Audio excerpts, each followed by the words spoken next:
cat with a baby. Are you ready, Scott? Yerovetsy, Yerovetsy, Yerovetsy. By George, I think he's got it. The rain in Spain falls mainly on the plain. Pneumocystis Yerovetsy. I got the damn thing correct, right? Go me. I've often thought they need to have pronunciation guides with antibiotics and bugs and other things. I remember as a medical student asking my dad, "Dad, what's theophylline?" And he said, "We pronounce it theophylline." On the other hand, it's pentoxifylline. Go figure. So my pronunciation is now officially better. Thank you, Scott. Yerovetsy. Pneumocystis Yerovetsy. PJP. Go me. But you are not here for an elocution class in how to pronounce the germs of infectious diseases. You are here for the infectious disease literature. And this is the first podcast to cover the literature from 2015, January 1 through 15 to be exact. As always, you can find links to my growing multimedia empire over at edgydoc.com, where you will also find not only the references, but a link to my new book, The Pus Whisperer. My first year's essays for the blog Rubor Dolor Calor Tumor have been edited and organized and are now 99% typo-free and available currently as a Kindle book, $5.99, and soon there'll be a paperback, an actual dead tree version of The Pus Whisperer on Amazon and elsewhere. So even if you don't want to write me glowing reviews, go buy my book. Understand? Otherwise, let's move on to the medical Let's move on to the medical literature, shall we? Several years ago, I wrote an essay called 9 Questions, 9 Answers over at Science-Based Medicine.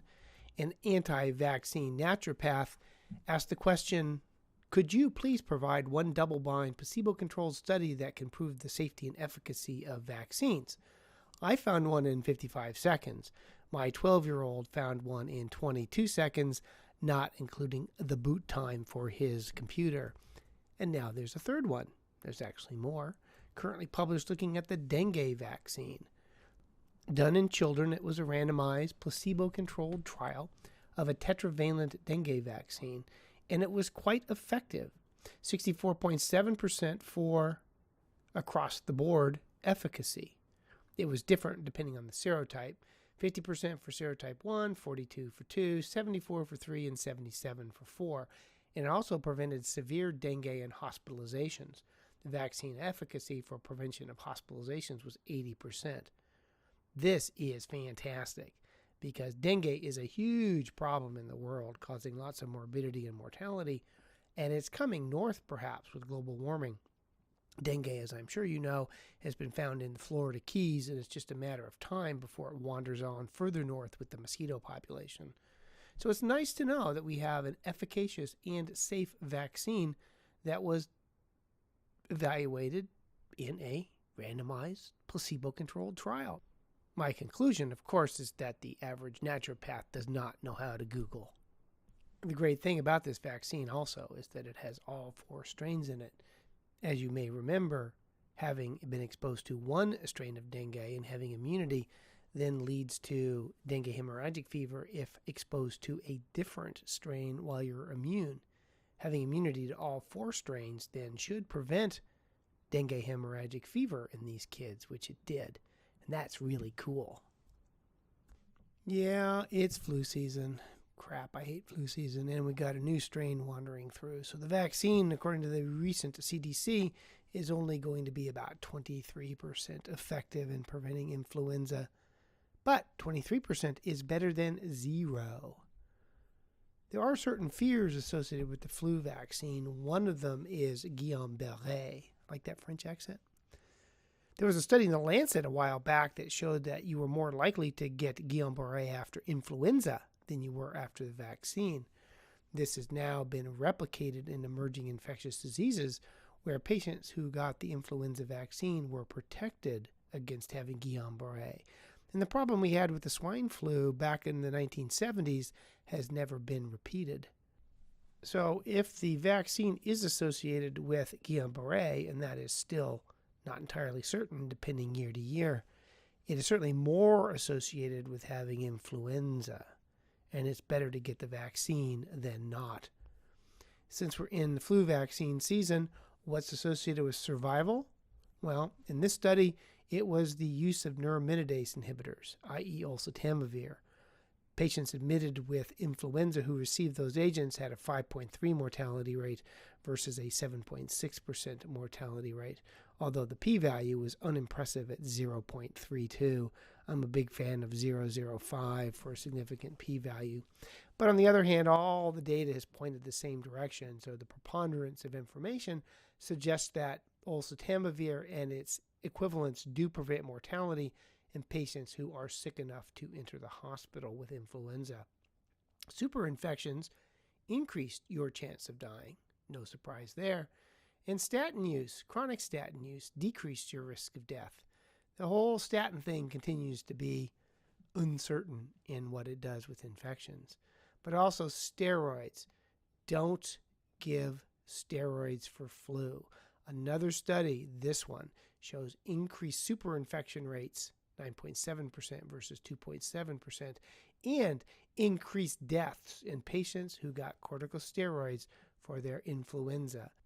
So patient admitted with flu, yes to oseltamivir, no to corticosteroids, yes to the treatment of superinfections.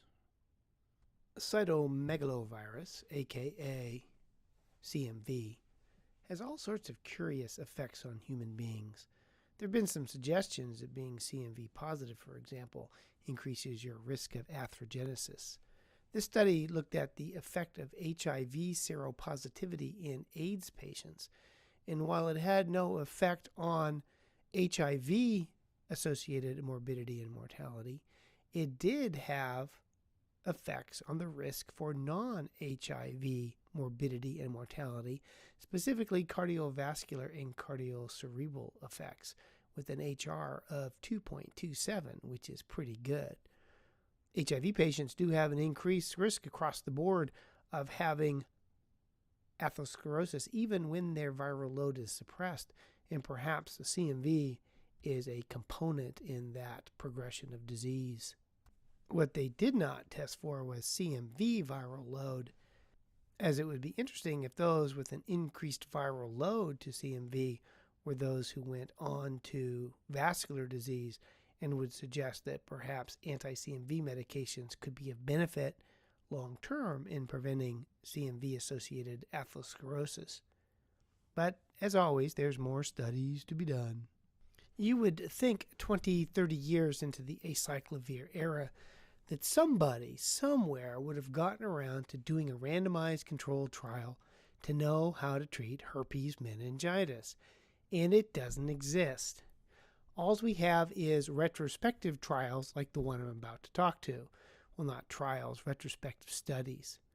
This study looked at a whopping 42 episodes of herpes simplex viral meningitis, not encephalitis. They found that immunocompetent people did just fine without therapy. Immunocompetent people were more likely to have neurologic sequelae and more likely to get better on therapy. Though what that therapy should be, IV, oral, combination of the above, is also as of yet unknown.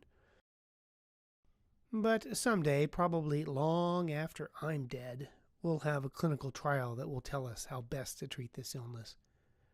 I'm not going to hold my breath because I don't look good in blue. I love me my humor in medicine. Get this title. Criteria to reduce unnecessary testing for herpes simplex virus, varicella zoster virus, cytomegalovirus, and enterovirus in cerebral spinal fluid samples from adults. Reduce unnecessary testing. How cute! As if that's going to happen.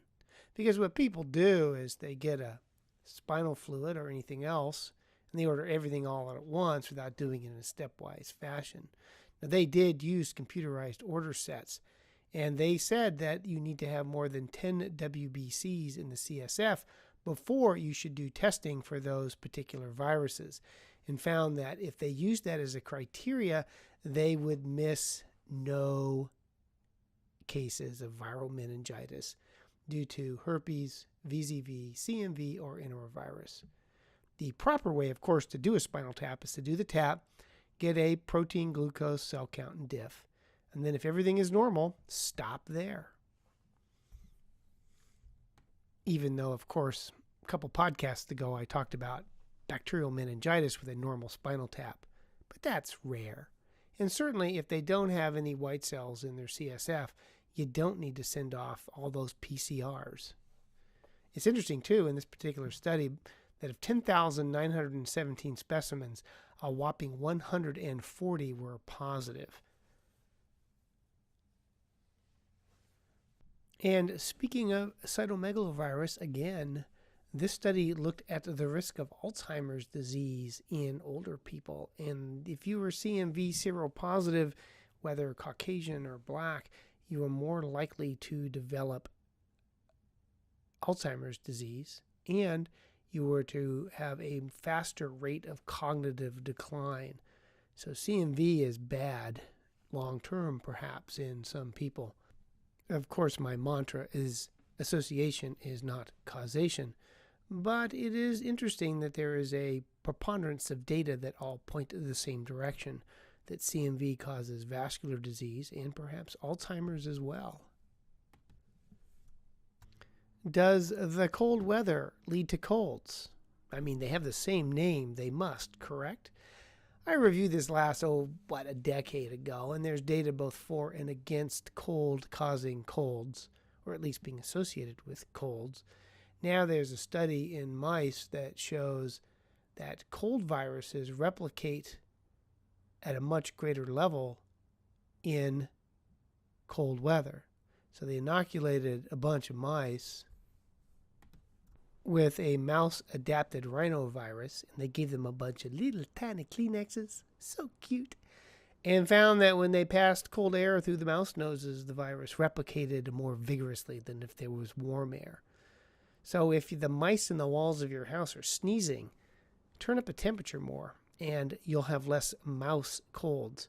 How relevant this is to humans, I do not know, but it would suggest, if it was, that cold weather will cause more robust replication of the virus and potentially make people more infectious, which is why you see colds when it's cold.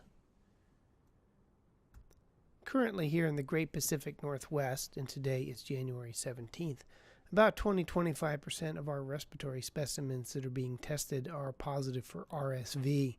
We are seeing buckets of RSV as well as buckets of influenza, mostly H3. It turns out that RSV, if you have it in an index patient, is probably going to be ripping through your neighborhood. This looked at the transmission of RSV within families, and it's pretty impressive. When they found it in one person in a family, they found it in 77% of the families looked at. And within those families, about half of people were positive for RSV as well, with 80+% being symptomatic for their RSV. So when one person gets RSV, pretty much everyone else in the family, or at least half of everybody else in the family, is likely to come down with symptomatic disease as well. Is there good news for this and the last article? Well, the data shows that the RSV season has been declining in England because of global warming. So if cold season is disappearing with global warming, hey, look at the bright side. No more rhinovirus, no more RSV. See, there's something good to be said about burning enormous amounts of fossil fuels. A pox on both your houses, right?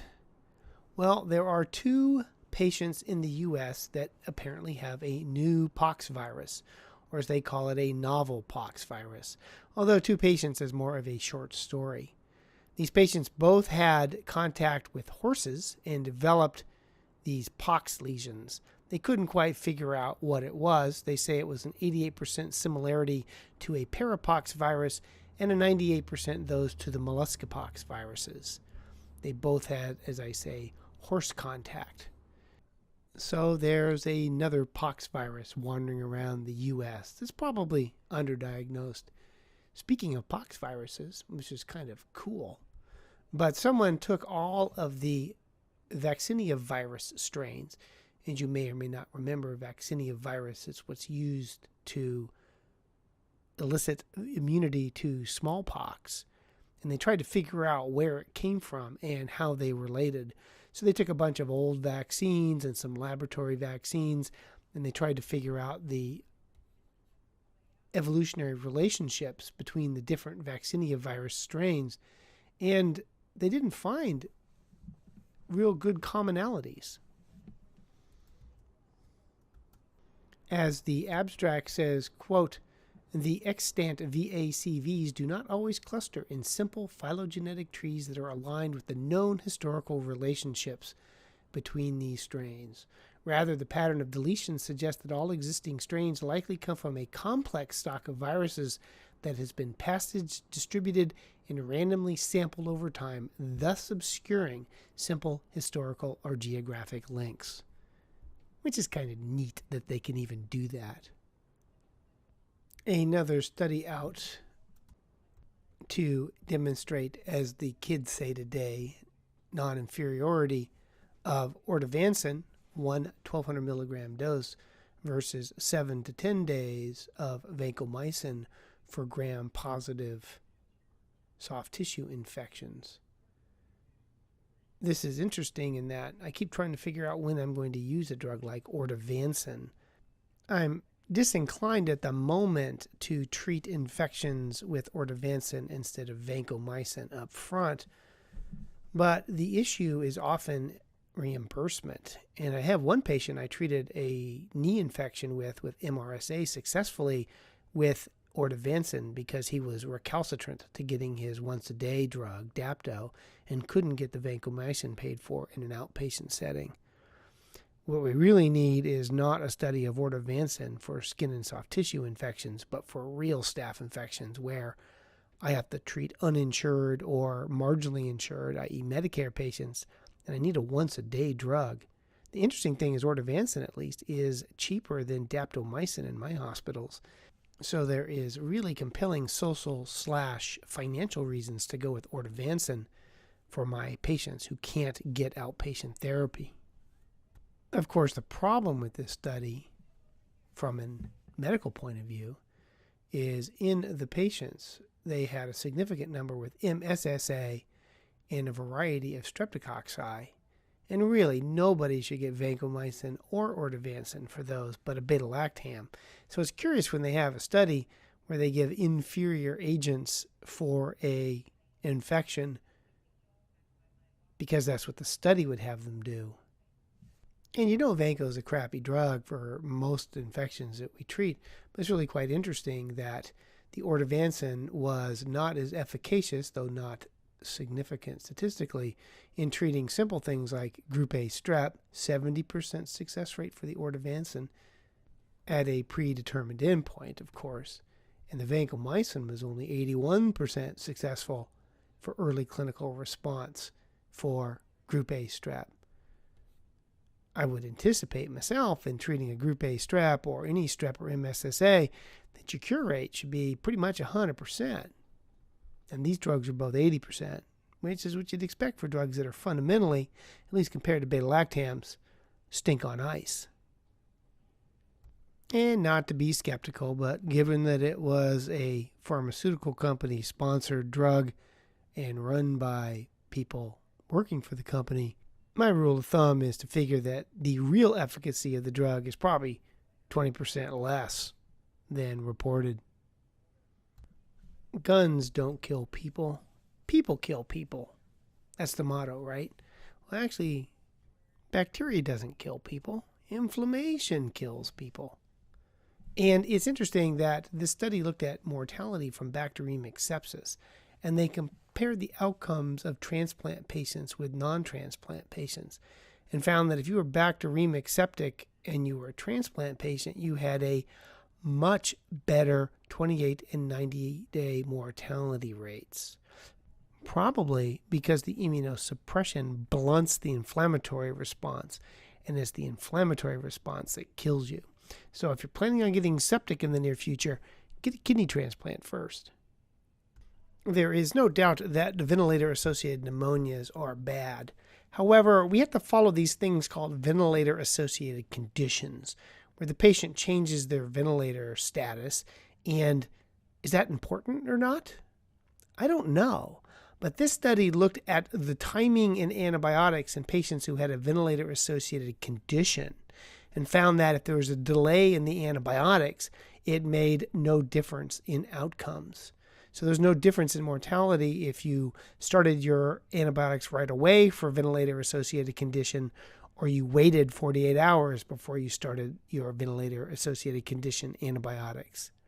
There was also no difference in superinfection and no difference in the risk of treatment failure.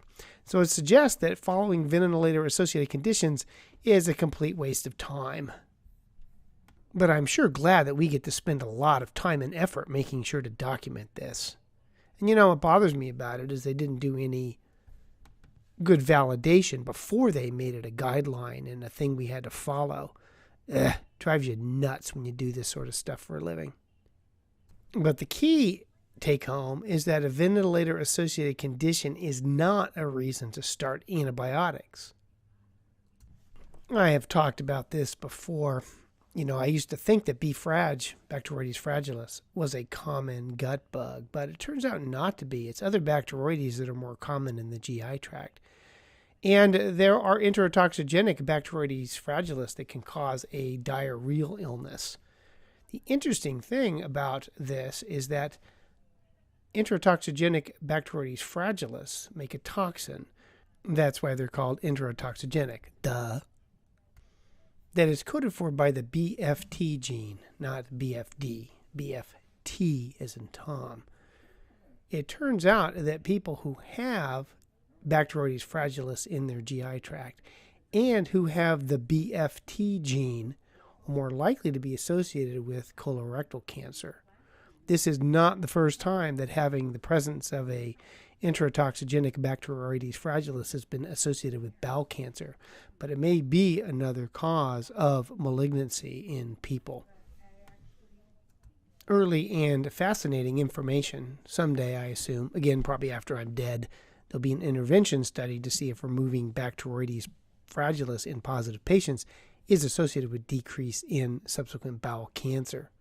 I found the headline intriguing. Could gut bacteria that help us digest beer and bread fight disease too? Man, that's my diet. Researchers turn to Zingerman's Bakehouse to decode yeast's relationship with good bacteria. This was a study that basically showed that Bacteroides theta iodomicron, the Bacteroides species that's found in the human gut, degrades yeast's mannan and uses it as an energy source. The actual study just shows that Bacteroides eats yeast-derived mannans, and that's it. But the press release from which that catchy headline comes says, bacteria that have evolved to help us digest the yeast that give beer and bread their bubbles could support the development of new treatments to help people fight off yeast infection and autoimmune diseases such as Crohn's disease, researchers report. Talk about making a mountain out of a grain of sand. Man, no wonder people don't trust science when you have an interesting article and you blow it so out of proportion. That's the modern era, huh? Also this month I ran across elusive dark matter from human microbiome is revealed, which sounds kind of cool. And the press release says, reveal unprecedented molecular insights into the lifestyle and pathogenesis of candidate phylum TM7. Wow, unprecedented molecular insights. What's that article?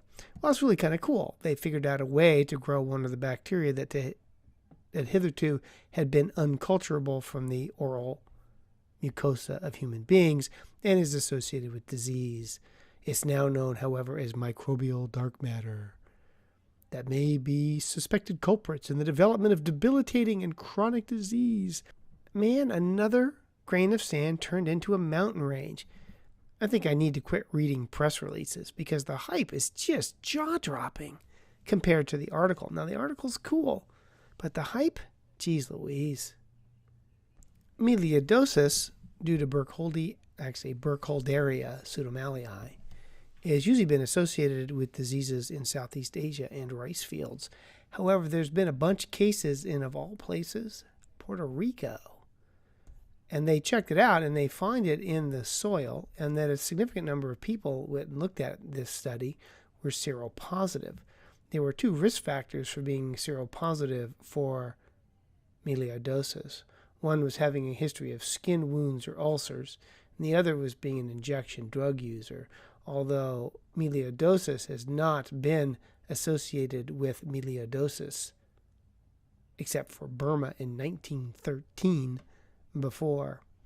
So it looks like eastern Puerto Rico might be an endemic area for Burkholderia pseudomallei and melioidosis. And as I mentioned a couple podcasts ago, Emerging Infectious Diseases had a case in Arizona that had no travel or exposure history. It's amazing what genetics can find. Now, it had long been thought that MTV evolved from Mycobacterium bovis, that we got it from animals. However, the genomic evaluation suggests the opposite is true, that we gave bovis to animals from MTB, which is pretty cool. Now, the TB that's found in the Americas is mostly related to European strains, and that's how it got here. But they found 68 skeletal samples of seals, and they looked at them and found TB in them. And then they checked out the genome and found that the genome was predominantly an African strain of MTB. So they think that the pinnipeds became infected in Africa with TB and then brought it to coastal South America, where it infected humans. Subsequently, however, the strain that was derived from Africa and perhaps seals was replaced by European strains of tuberculosis. That has to be the coolest thing I have read all week.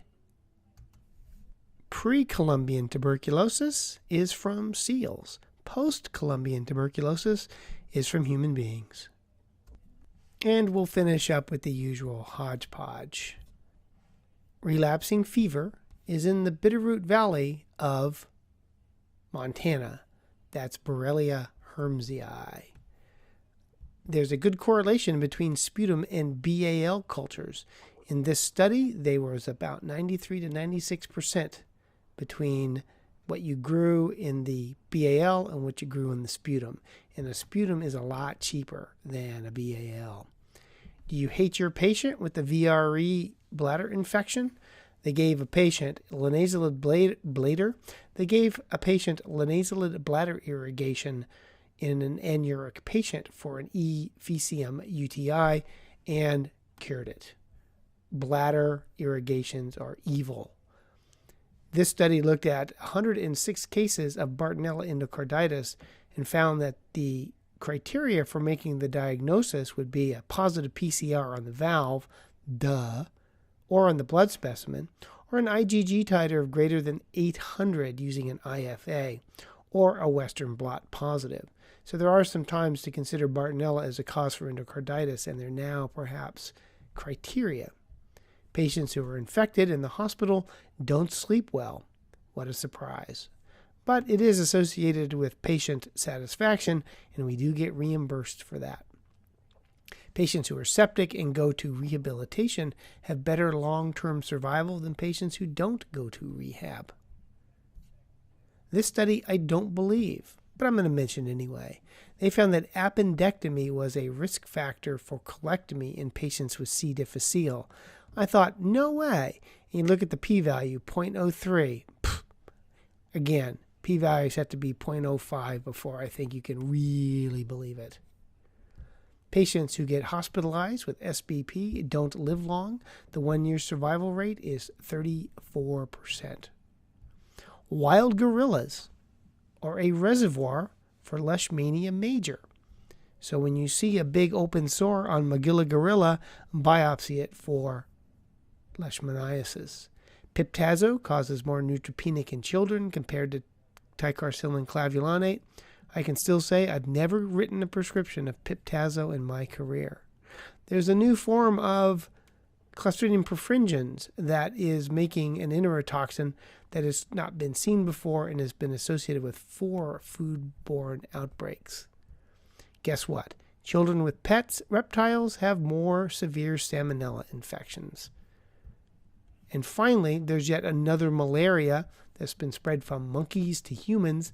This one is Plasmodium. I can't pronounce it. Cynomolgi.